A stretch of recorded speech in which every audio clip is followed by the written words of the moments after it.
त्याआधी हुतात्मा स्मारक या ठिकाणी उद्धव ठाकरे यांनी देखील अभिवादन केलं। त्यानंतर महाराष्ट्राचे मुख्यमंत्री देवेंद्र फडणवीस यांनीही अभिवादन केलं। आता बीडमध्ये सुनेत्रा पवार बोलतायत।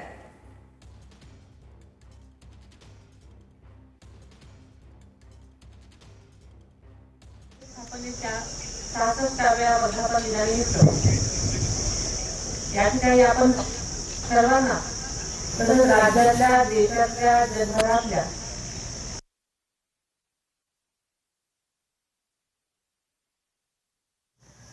आजच्या महाराष्ट्र दिनाच्या आणि जागतिक कामगार दिनाच्या तसेच बुद्ध पौर्णिमेच्या मी आपल्या सर्वांना मनापासून शुभेच्छा देते। महाराष्ट्र राज्य स्थापनेचा आता हा 66वा वर्धापन दिन आपल्या सगळ्यांनाच हा साजरा करत असताना महाराष्ट्र राज्याच्या निर्मितीसाठी झालेल्या तसेच संयुक्त महाराष्ट्राच्या आंदोलनामध्ये शहीद झालेल्या महाराष्ट्र वीर सुपुत्रांना मी सुरुवातीलाच विनम्र अभिवादन करते। संयुक्त महाराष्ट्राच्या आंदोलनामध्ये योगदान देणाऱ्या महाराष्ट्र वीरांच्या त्यागाला मी वंदन करते, तसेच त्यांच्या कुटुंबियाबद्दल सुद्धा कृतज्ञता व्यक्त करते। आपण सर्वांनाच परत एकदा आजच्या महाराष्ट्र दिनाच्या मनापासून शुभेच्छा देते। आपल्याला माहिती की आज जागतिक कामगार दिन सुद्धा आहे। या संपूर्ण जगाचा गाडा ज्यांच्या श्रमावर आणि घामावर तसेच त्यांच्या कष्टावर चालतो त्या तमाम कामगार बंधू भगिनींच्या कष्टांना परिश्रमांना मी वंदन करते। तसंच सर्व क्षेत्रातल्या कामगार बांधवांना आपणा सर्वांना कामगार दिनाच्या शुभेच्छा देते। मराठवाड्याची ही भूमी संतांची, महंतांची, शूरांची आणि वीरांची तसेच बुद्धिवंतांची सुद्धा आणि कर्तृत्ववान सुपुत्रांची भूमी, म्हणूनच या भूमीला धैर्याचा, शौर्याचा, संघर्षाचा वारसा लाभलेला आपल्या सगळ्यांना माहिती आहे। संत गोरोबा काकाच्या पवित्र पेण नगरीमध्ये माझा जन्म झाल्यामुळे माझं या भूमीशी एक अतूट नातं आहे। मराठवाड्याची लेक म्हणून या मातीतल्या संस्काराचा आणि वारशाचा मला अत्यंत अभिमान आहे आणि हाच माझ्या आणि तुमच्यातल्या जिव्हाळ्याचा अतूट धागा आहे असं मला वाटतं। देशाच्या स्वातंत्र्यानंतर 13 महिने 2 दिवसांनी म्हणजेच 17 सप्टेंबर 1948 रोजी मराठवाड्याला स्वातंत्र्य प्राप्त झालं। या स्वातंत्र्यासाठी मराठवाडा मुक्ती संग्राम असंख्य वीरांनी आणि धाडसांनी उडी घेत यामध्ये शौर्य दाखवलं, त्याग केला, बलिदान दिलं।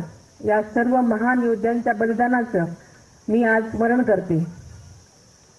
संयुक्त महाराष्ट्रामध्ये सामील झाल्यानंतर मराठवाड्याने महाराष्ट्रासह देशाच्या विकासात मोलाचं योगदान दिलेलं आपण सगळ्यांना माहिती आहे आणि ते कोणीही विसरू शकत नाही।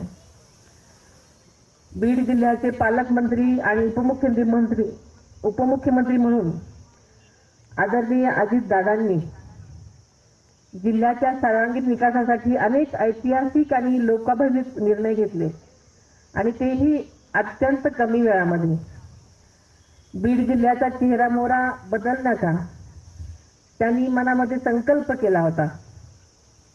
बीडमध्ये आल्यानंतर त्यांनी अनेक त्यांच्या मनामध्ये ड्रीम प्रोजेक्ट घेतलेले होते आणि ते पूर्ण करण्याच्या मार्गासाठी ते खूप उत्सुक होते आणि त्या संकल्प पूर्तीसाठी ते नेहमीच सातत्यानं प्रयत्न करताना मी पाहिलेलं होतं आणि त्यांच्या नेतृत्वाखाली सुरू झालेल्या या विकासाच्या वाटचालीमुळे जिल्ह्याला एक नवीन दिशा मिळाल्यासारखं मला वाटत होतं आणि अचानक आपल्या सर्वांवरच नियतीने घात घातला आणि त्यांच्या पश्चात पालकमंत्री पदाची जबाबदारी साहजिकच माझ्याकडे आली आणि आदरणीय अजितदादांनी पेललेलं बीड जिल्ह्याचं जिल्ह्याबाबतचं ते स्वप्न साकार करण्याची आणि त्यांच्या विकास दृष्टीला पुढे नेण्याची जबाबदारी माझ्यासह आपल्यावरही आली।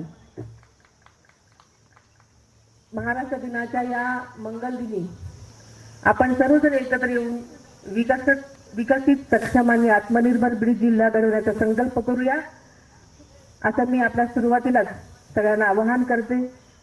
आपल्या जिल्ह्यामध्ये महाराष्ट्र राज्य सेवा हक्क अभियानाच्या प्रभावी अंमलबजावणीमध्ये उल्लेखनीय कामगिरी करत राज्यात आदर्श निर्माण केलेला आहे.